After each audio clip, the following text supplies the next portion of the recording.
Nation. Hey, yeah, what's going on, D Nation? What's going on? First off, let me shout out to a new member. Shout out to Tyler Flugents. Bro, I really did not know how to pronounce that last name. Flugents.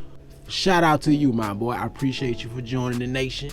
We welcome you. This is a family, and it's growing strong, baby. I don't know if y'all checked it out yet. I finally put up the shirts. I got the shirts out there. Now, I wanted to change the price. I do not agree with the price. I don't agree with the $26.99. Like, I wanted to make it $15.99. I'm not sure if it's a way I can change it. I'm gonna sit down after this video and really try to go in and figure out how to change the price. Also, my girl, she want to thank all y'all for the birthday wishes. Y'all really made her day. Like, she went into them comments, bro, made her smile, bro. Like, y'all really brightened her day that day. You know what I'm saying? Like, I really appreciate y'all. Like, she said she loved my supporters. I love them too, man. Today, I'm gonna hit y'all with a childhood story. So without further ado, I'll go by D-Jack, but you can call me D. So I go extra hard on that hard flow. Call me D. So, the way I grew up in a very strict household. When I say very strict, I'm not saying we got abused type deal. And I think I've told enough stories about my dad for you to know how my father is.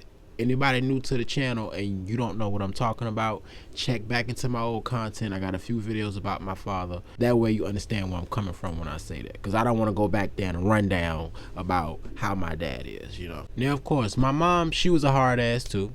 She didn't play no games either, but she was more soft side. You know, she was more nurturing. And that's the given. She's the woman. She's the mom. As far as my older brother, he's not his biological father. His father at the time was locked up. And I'm talking about when we kids, when we're young. By the time my mom met my dad, she already had my older brother. My older brother, I think, was 2. When they had me and my brother 2 years apart. So always growing up, me and my brother always had this toxic dynamic with each other, you know. And I think in all families, it'll be that way. Especially with kids with different fathers or different mothers. It's always going to have a missing feeling or some type of void that child is missing. I gotta say I'm about 7. My brother, I say he's 9, maybe going on 10. And by this point, me and my brother has already fought a million times. My older brother used to bully the shit out of me, you know. When I got older, I started thinking like, damn, is this anger coming from the fact that his dad went around? It's nothing like having your real father. And the only reason I feel like I can say that is because I had my father my whole life. One morning, we waking up for school. We in elementary school at the time. And we getting everything ready. We go to brush our teeth. We get our clothes on, you know, the regular morning. My mom already made our breakfast sitting on the table over there. My brother got his room, I got my room. I'm coming out my room, I'm looking for the baby powder. Like, I don't know how y'all did it as kids, but baby powder was a must before we went to school. Like, we always put the powder on our chest, you know what I'm saying, powder on our chest or whatever. I go into my brother's room, I knock on the door. Hey bro, you still got the powder? Yeah, hold on. All right, cool. So I'm gonna say about 15 minutes go by. I ain't even get to eat my breakfast yet, and it's almost time for us to leave out the door. I go back to his room. Hey bro, you still got the powder? I said hold on, motherfucker. Say, bro, why you talking to me like that? Oh, what's up? What's up? You wanna fight? Like that quick. It happened that fast. And by this time, bro, I was just so tired of my older brother getting on me like that, coming at me like that, bullying me like that. That morning was the first time I beat my brother's ass. He threw a punch, and I don't know if it was just the adrenaline, but I grabbed his arm, swung him on the floor, and just started beating him, treating him good, to the point I look up at my mama. See, that's what your ass get. That's what your ass get. He done whooped your ass now. You keep on messing with him. I told you, leave him alone. But I ain't gonna lie, I felt proud that morning, goddamn. I walked out the house head up, proud, nigga. Felt good. Finally got this nigga. Now, he beat my ass the next day. And not even that whole day through school, he bullied me the whole day through school. Every time he see me in the hall, if he see me in the damn lunchroom, like, but I never could understand why. He made me feel like he hated me. He made me feel like he didn't like me. He didn't love me. To the point where I thought maybe he didn't want me to be his little brother. So time goes on, and we get to a point where we moving again. We moved a lot as kids. I can't tell you that, hey, this is my childhood home. I don't have a childhood home.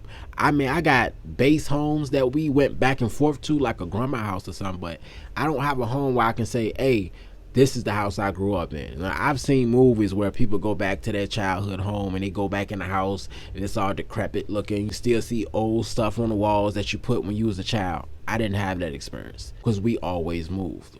Always. We never stayed nowhere longer than, I'm going to say, 2 years probably. And if we did, I just don't remember. But I can remember always moving. We moving from out of our own house back to our grandma's house. You know, I think she had lost her job or something. So me and my brother are going back and forth because our grandma's house is, I'm gonna say, 2 miles away from where we living at now. So we always take our bikes up there just to go see our grandma by ourselves sometimes. Come back home, go back up. I'm gonna say I was 13. So we didn't really have to have mama watching us all the time going outside. So as we in the process of moving, I would go up there, set some stuff up, fix some stuff up, because we've been here before. I already know where I want to put my stuff at.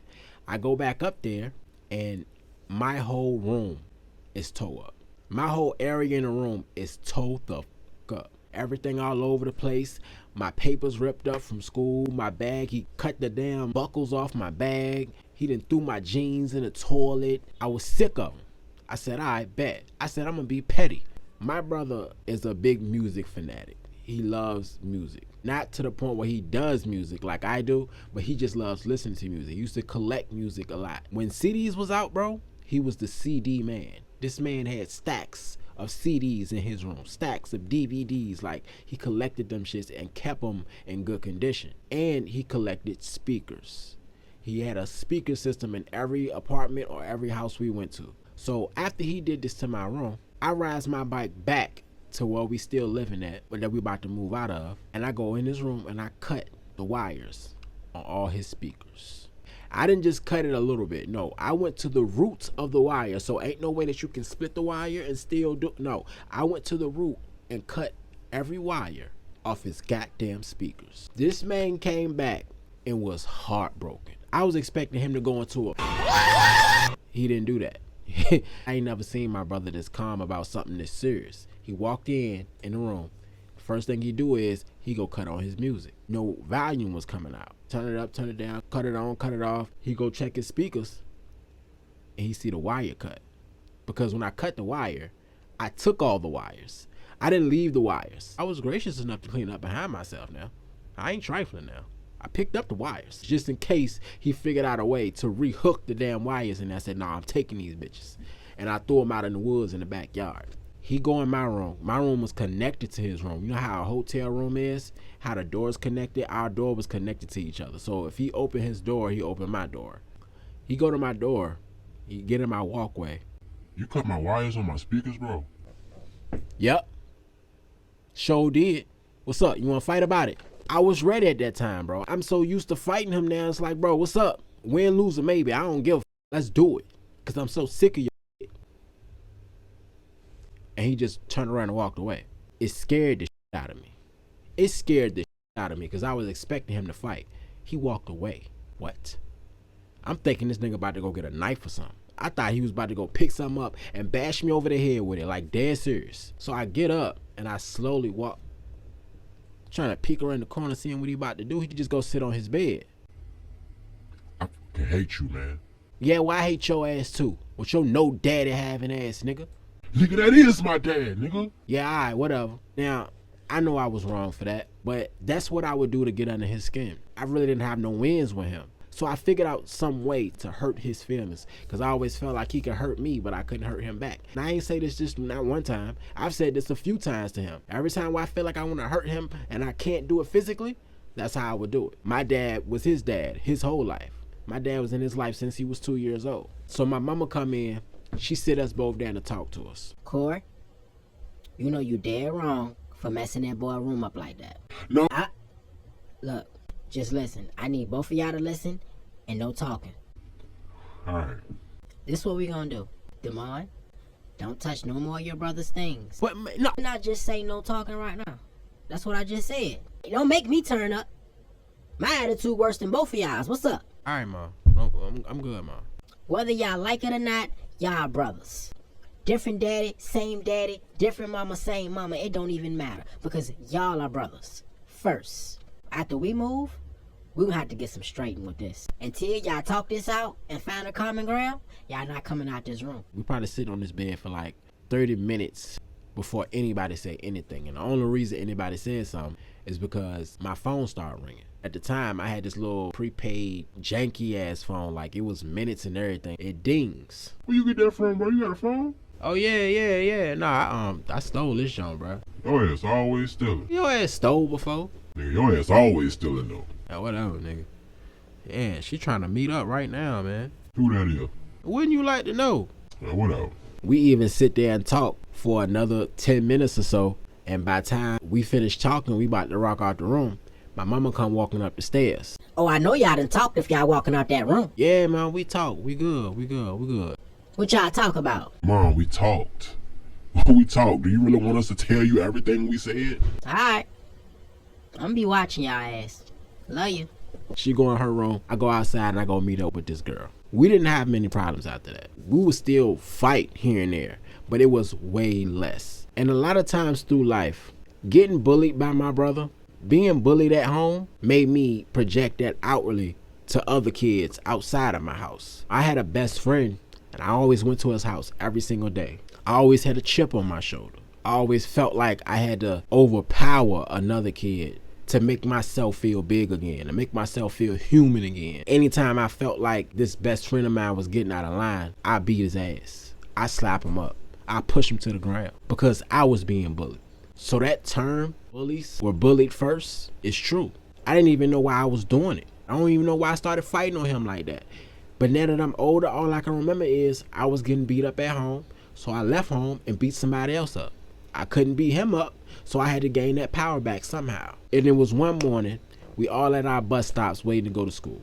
I go all the way to his bus stop, my best friend now, to just mess with him for no apparent reason. I'm just joking on him like, yeah, look at your shoes. And he got tired. The same way that I got tired with my brother, he got tired with me. And gave me a quick 3-4 piece.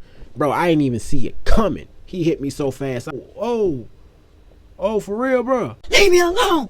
Leave me alone, Demond. I looked at him and I saw me. Now, to be at the age 8-9 years old at the time, to see another kid and see yourself, it had to been a lot that you'd already been through in order to even notice that. When I seen that, I walked away. I felt bad. And after that, I didn't fight on him no more.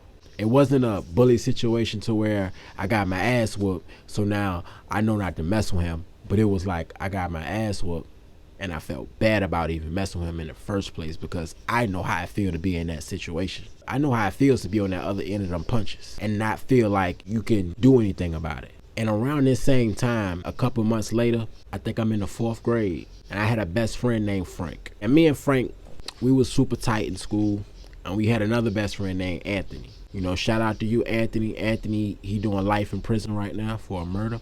And I hope you found some peace. We all in class together. We all chilling. We used to always kick it together. And one day, I'm behind Anthony. We joking around. And one of my friends from behind me, he said something about Anthony's head. Like he say, Man, look at his head. Don't look like a potato. you know, like we kids, we think everything funny. Oh, yeah, like a potato, nigga. You need to peel that motherfucker. When our other friend said, you need to peel that motherfucker, I bust out laughing. I'm sorry. Bro, that joke, to me, that shit was hilarious. Anthony turned his back and looked at me. For real? You my best friend. What? I ain't say it. Yes, you did. I heard you say it. I heard you say it. Got up out the chair. I heard you say it. You walking away towards the teacher. I get up too and start walking behind him. What?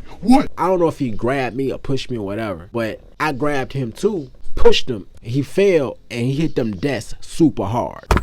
And he just sitting there looking up at me. And I'm just standing there looking at him.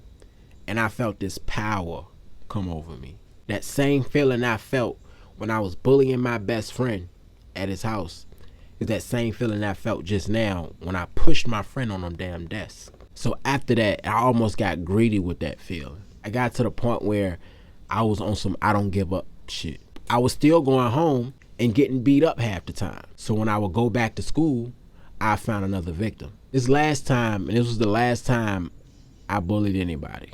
I was in class with my homeboy Frank. We sitting in front of these two girls. We sitting there giggling and talking. We talking. She passed me a note. I look at the note. I look at her like, for real? Bria said she gonna be Frank's girlfriend if I be your girlfriend. At 9 years old, I'm just thinking, hell yeah. But when you think about it now, it's like, nigga, that's really not a good thing. Because she only saying yeah, but if she say yeah to him, you know what I'm saying? I'm getting up and I'm about to go put the note in the trash can. I end up dropping it though. Like I'm about to take it to the trash can, I drop it. I go back to pick it up. And another kid in my class, Kane, he pick up the note. Oh, what's this? And he look at it and he see that it says from Ashley. And he look at me, he look at Ashley. You knew I liked her. No, I didn't. Yes, you did. I snatched the note out of his hand, I threw it in the trash, and I went back to my desk. He's looking back at me the whole time. He just looking at me with the mean face, with the mad face. And my homeboy Frank tell me, What you gonna do? yeah, I'll go punch his ass right now. I'll go punch his ass right now. No, you not. No, you not. Bro, I'll go punch his ass right now, bro. Alright, go ahead, right now. I get up. He's sitting in his desk like this. I go right behind him, and I punch him 3-4 times to the back. I stop, go back to my desk. He just sat there. He didn't cry. He didn't say nothing. He didn't talk. He didn't tell. He just sat there. And when I looked at him, I see him look back. And I see that same face that I saw on my best friend's face that day when he punched me 3-4 times in the face. And that was the last time I bullied anybody. It get to the point where we lose our mother. As kids growing up until the time we lost our mother, my brother was always high strung. He was always, his anger was always out. It was always showing, like you knew it. But after she passed, he was calm. It was almost like he bottled everything after that. He didn't handle it like I did. I handled my pain more outwardly, like I was doing self-harm, you know. But him, he bottled everything. He got more quiet. He did less yelling. He did less fighting. So when he did get into a problem with somebody, it was like all that shit that he bottled up came out all at once. All at once. And the message I want to leave with y'all is, let your kids be kids. They only a kid for so long, but they're going to be an adult for the rest of their life. You don't have to groom your child to be a man at 9 years old. For us to think that our kids can understand what we understand at our age is ridiculous. You can't look at a child and ask your child why they crying at 31 years old and your child is 5. You know exactly why they crying. They only had 5 years with these emotions. They don't know how to handle them like a 31-year-old know how to handle their emotions. You're going to have to give that child time. You're going to have to groom and teach that child how to handle their emotions, how to handle them situations. If you don't, all they got to go off of is how you handle their emotions. And if you handle their emotions that way, that's how they gonna handle their emotions with other people out on the street. And we already see how that go. You can almost tell when a guy grow up without a father. You can almost tell when a girl grow up without a father. Me and my kids have talk time where if they get into a problem, they don't know how to handle their emotions, they just crying all over the place. One by one, I take them outside the door and we have a talk. It's to the point now where my son and my daughter will tell me, Dad, can we have a talk? And you know what that does? That opens them up to the conversation. Because most kids are closed. Because if you yell at them and tell them to shut up and sit down, you're going to close them up. They ain't going to be an open book no more. They know now that I have the option to tell my dad how I feel. Have the option to tell my dad what I'm really feeling like or what I really want to say to him. It's a free space. Because I don't want to give my child a certain energy and they give somebody else child that energy. And then that child gives somebody else child that energy. And that shit just spread like a wild disease. But that's all I got, y'all. I wanted to give y'all a little flashback and give y'all a little game, a little education if you're willing to take it in. Y'all stay safe, y'all stay positive. If you ain't moving, you losing, my boy. My girl. I go by D-Jack, but you can call me D. And we out. I go extra hard on that hard flow. Call me D.